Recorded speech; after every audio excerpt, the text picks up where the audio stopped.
嗨，大家好，欢迎回来，我是 Karen。今天的视频的主题是那些让我很幸福的瞬间。瞬间，让我很幸福的瞬间。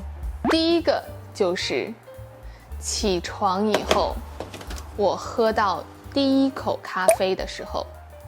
因为现在深圳已经秋天了，天气慢慢凉下来了，所以我喜欢拿着咖啡去阳台，边喝咖啡边看海。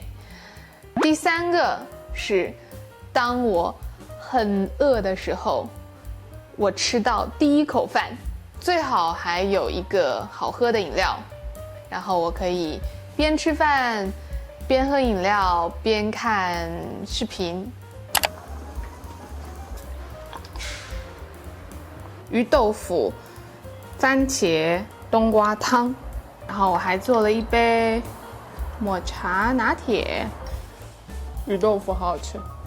下一个，吸猫。我觉得有猫的人都能理解，比如我很喜欢吸 Cheddar Bear 的肚子，它的肚子又白又软。除了吸它的肚子，我还喜欢亲它的脸。有时候它会到我身上，然后呼噜呼噜，这个时候我也很幸福。下一个也和猫有关，就是当我收到给他们买的零食的时候，然后我会打开零食给他们吃一口，看他们很喜欢吃，我觉得非常幸福。最近我在教我的猫一些 tricks， 当他们终于学会的时候，我也是很幸福很有成就感的。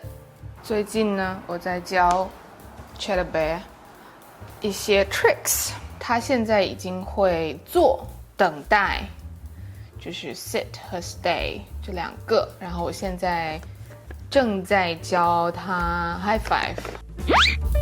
今天上午我教了5分钟左右。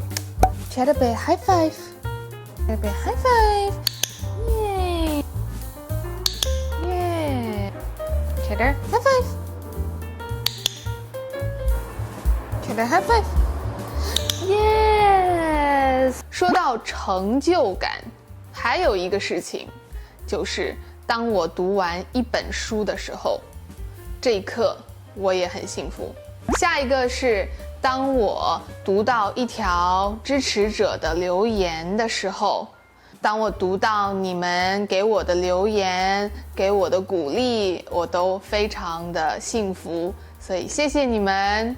第9个是当我看到手机上有新的提醒，说我喜欢的电视剧推出了新的一集，晚上我就会点一个好吃的外卖，在家里吃外卖，然后看新的一集电视剧。这些就是让我很幸福的瞬间。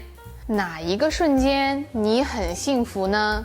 什么事情让你很幸福呢？